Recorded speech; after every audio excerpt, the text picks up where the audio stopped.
Hi guys, my name is Megan. Welcome to my channel. Today I want to tell you about the super fast and unassisted home birth of my son Demetrius. He is 2 weeks old now, and I'm just now sitting down to tell you guys the birth story. I've written it out on my blog, and I'll link that blog post down below if you'd rather read it. But I'm super excited to tell you this story because it is so crazy and amazing, and it was just a wonderful birth, and I'm so happy with how it went and so thankful that everyone's healthy and safe. And so let's get right into this.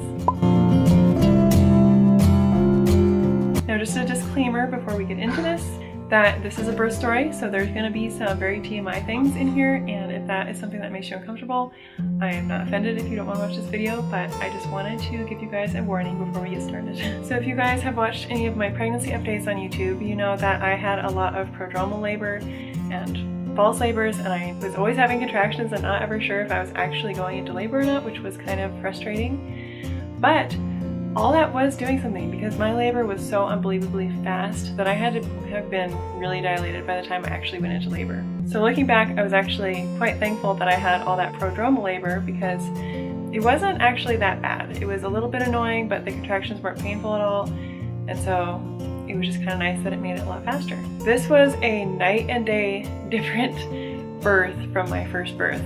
With Sophia, it was 24 hours. I had like 2 hours of transition and 3 hours of pushing, and it was really long and really hard. And this one, it was just like as opposite as you can get.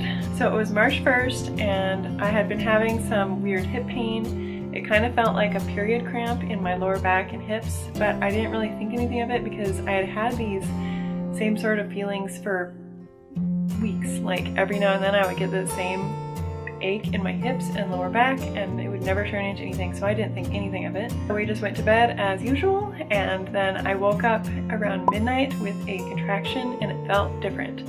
It felt deeper and stronger and like more of a tugging feeling. So I got up and I walked around and I went to the bathroom, just trying to feel the contractions and see if I thought it was real, because a lot of times I would have contractions that would feel different, and I would think this is surely it, and then they would go away. And so that had happened so many times that I was like, just because these feel different doesn't really mean anything. So I was trying to walk around and like feel if I could tell any change. So after I had been up for a little while, I went and laid back down, and I had a contraction laying down, and it was horrible. It was so painful. I do not like having contractions laying down. I feel so claustrophobic. I have to be standing, at least for this labor. So then it had been about half an hour. It was 12:30 at this point, and I decided I needed to wake up Luke because they were getting stronger, and I kind of started to think that this was the real thing, and even if it wasn't, I kind of needed his help at that point. Luke asked me if this was the real thing, and I actually still wasn't sure at that point. I was like, I don't know, but I'm having a hard time talking through the contractions, so I kind of think I need you to get up. I texted my midwife and told her what was going on, and she said to time the contractions, which just seemed like so daunting. Like it was so hard to concentrate on anything other than the contraction while I was having one. So I was like quickly trying to get my timing app set up in between contractions, and then it was like, it took me a while to actually start timing them because it just seemed like such a big deal to think about something else during contractions. I timed about 5 contractions. I was able to time 3 of them myself, and the next 2 Luke had to actually press the button. I would like give him some signal that I was having one, and then when it would end, he would stop the timer because I just could not think about it. And they were 60 seconds long and about 60 seconds apart at that point. So I let my midwife know, and she said, I am getting out of my pajamas and I am on the way. And she lives about an hour away from us, and at that point I kind of knew that she wouldn't make it in time, but I just felt so confident in my body and peaceful about just doing it ourselves. My brain hadn't really caught up at that point. Wasn't really thinking that, but my body just kind of knew what was going on, which is pretty cool. We had a list of things on the refrigerator that needed to be done once I went into labor, and once Luke realized that this was real labor, he was like trying to run around and do all these things, like cover the windows in the living room so people wouldn't see me in labor, and get out our birth box and change the sheets on the bed, put a waterproof pad on the bed, and all these different things. And I was having like 30 to 60 second breaks in between contractions, and I needed him there during contractions. So he was like running around like a maniac trying to do all these things in that 30 to 60 seconds, and then I would gasp help, and he would run over and help me through the contraction, then run back and try to do things. And I finally just told him, look, you're not going to be able to do this stuff. Just don't worry about the list. I just need you to be here for me. My brain still hadn't realized how fast this was going, but again, as I said, my body knew what was going on, because without even thinking about it, I just went over to our kitchen where it's just subfloor in there, so the floor does not matter if it gets messy. And I just walked over there, and it's kind of the entrance between our kitchen and living room, and there's a baby gate that Luke built there, and I was just leaning over the baby gate holding onto it with my hands. And every time I would have a contraction, I would need Luke to put his arm under my chest and under my arm and like kind of hold my upper body up so that I could relax my abdominal muscles, and it would just help so much with managing the pain. I felt so bad for him because I knew he was getting really tired, and eventually he was like standing in that entrance holding on to one of the exposed stud beams in the wall and then holding underneath me with the other arm because he was getting so tired. And I felt bad, but I couldn't handle the contractions very well any other way, because I had to be standing on my feet, but then I had to have my upper body relaxed, and that's really hard to do unless someone's like holding you up. A few minutes later, I started dripping a little bit of blood on the floor, and Luke texted the midwife to ask about it, and she said that my cervix was probably opening so fast that it was bleeding. So I wasn't really worried about it at all. In my last labor, I was so vocal and loud, I screamed my head off. And I was really worried that I would do the same thing with this one. And I was so hoping that I wouldn't, because our daughter was sleeping upstairs and I probably would have woken her up with all that noise. But with this labor, I was quiet as a mouse. It was so weird. I was so present, just feeling every contraction, and I just needed to be quiet. Like, I kind of felt like if I had let myself start to yell or scream, I would have gotten out of control and not been able to handle the pain, and it just would have kind of spiraled from there and not been good. Last time I didn't feel that kind of control at all, so it was really cool to just be a lot more present with this labor and feeling the contractions and knowing that I was more in control, at least of how I managed myself. Not that I'm in control of the labor, because that definitely wasn't the case. As I got closer to pushing, I started growling, and thinking back on it, it's a little embarrassing. I don't really know why, but it was this deep guttural primal growling, and it was just, I didn't even think about it. It just came out of me. It was just like what my body needed. During each contraction, it felt like a freight train was moving through my body. It was just happening so fast, and he was just barreling down there. They were the most intense contractions I've ever felt.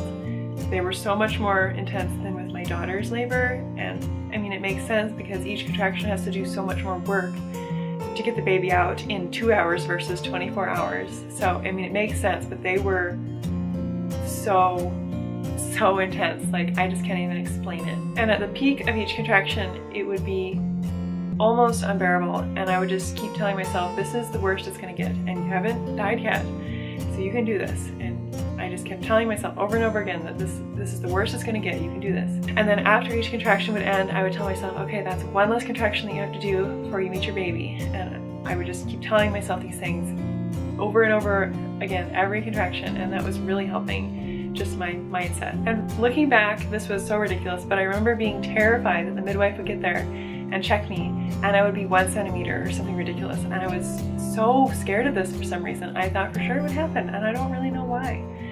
But yeah, looking back, it was crazy, because at that point I was already 10 centimeters and he was like already coming down, because it was just like the next contraction that I started feeling like I needed a poop and I was ready to push. I started leaking amniotic fluid, and we realized that my waters had broken, so every time I'd have a contraction, it seemed like a little more would leak out. It wasn't like this big pop and a gush like I thought it was going to be, and that, I guess it could be because his head was already down there blocking, so it would only come out during contraction when my uterus would contract. At this point, it was about 1:30, so it had been an hour since I had woken Luke up, and that was my transition. It was an hour long, and I started feeling like I needed to poop, and my body just started pushing by itself. It was that fetal ejection reflex, and I wasn't even doing anything until like the last couple pushes, because I was just like being taken for a ride. I had no idea what was going on. My body was just doing everything, and it was pushing just all by itself, and I had no control over it. It was the strangest, most amazing feeling ever. It was just bearing down, and it's a really interesting feeling to have your muscles doing something like that without your control. It's very interesting. And I reached down and I decided to check myself, because this was like, if I'm pushing already, he's got to be pretty close. So I felt in there, and he was only an inch away from the opening. He was so close. And I had Luke feel, and he was like, oh my word, I can't believe this is happening that fast. He was in shock as well. And after that, I felt a lot more confident in pushing with the contractions, because before that, I didn't realize I was all the way dilated, but feeling him right there, I knew I was fully dilated and it was safe to push. So I was actually pushing with the contractions, which actually, it felt so good to be doing something productive like that. In between contractions, Luke kept mopping up all the amniotic fluid and blood that would spill on the floor with toilet paper, and he was rubbing clary sage essential oil on my lower back and on my wrists, which was really sweet. I had all these essential oils ready for before the labor, and we only got to apply it like 2 or 3 times, and then the labor was over. I didn't get to use my essential oil diffuser. Like, there was all these things that I had planned, but I was so glad that Luke remembered to ask me if I wanted to have him put those essential oils on, because yeah, that was really nice. So I only pushed a couple of times once I realized that my body was pushing anyway, and once I started helping, it was only like 2 or 3 pushes, and I felt the ring of fire, and he was crowning. He was just right there. And my body just instinctively squatted down. Again, I didn't even think about it. I just squatted down, and I put my hand over where his head was, and as his head came out, I kind of like instinctively lunged forward to try to get away, and I kind of like smacked into the baby gate a little bit, but it was like, it burned so much that I just like tried to get away, even though I mean, it's not like I could get away from it. And Luke was like really confused. He wasn't sure why I was squatting at that point, and he wasn't sure why I had just lunged forward like that, and then his head came out, and it was just sitting there until the next contraction, and Luke saw that he was there. He was like, what is going on? He couldn't believe it was happening that fast. And I was just holding his head in my hand, and when it came out, it felt so small, and then it all of a sudden expanded. I had no idea that babies' heads like kind of shrunk down a little bit when they were coming through the birth canal, but it was a really strange feeling. So I just waited till the next contraction, and then I pushed his body out and just kind of slithered out, and I reached down and caught him and pulled him up to my chest, and he was here, and it was just the most empowering experience, and it's just such an amazing feeling after catching your own baby. It's just amazing. I was so glad I got to experience catching my own baby, and I want to do that with all of them. And I turned him over and I checked his nose and his mouth to make sure he could breathe, and he started crying right away, and he just sounded so healthy. I stood up and I sent Luke to get some waterproof pads and towels to lay on the couch so I could go sit down, which, thinking about my first birth again, I can't believe I was so with it to tell Luke instructions of what to do next, because I was so out of it with my last birth. By the time she was born, I had been laboring for 24 hours, and I was just gone. I was just not there anymore. So being able to be so present with it was really amazing. So Luke went to get that stuff, and I was standing there, and I was like wondering why his cord was so short, and I looked down, and his cord was kind of up over his shoulder and behind his neck and then down, and it wasn't around the front of his neck, thankfully, but I just unwrapped his head from his cord and pulled him up to my chest so he could be close, and then we went and sat down on the couch, and I kind of rushed to get to the couch because our rug wasn't covered with anything, and so I was trying to rush to not drip too much blood on the rug. And then it was only just less than a minute later that our midwife walked through the door, and he was still crying in my chest, and she said, oh, it sounds like there's a baby.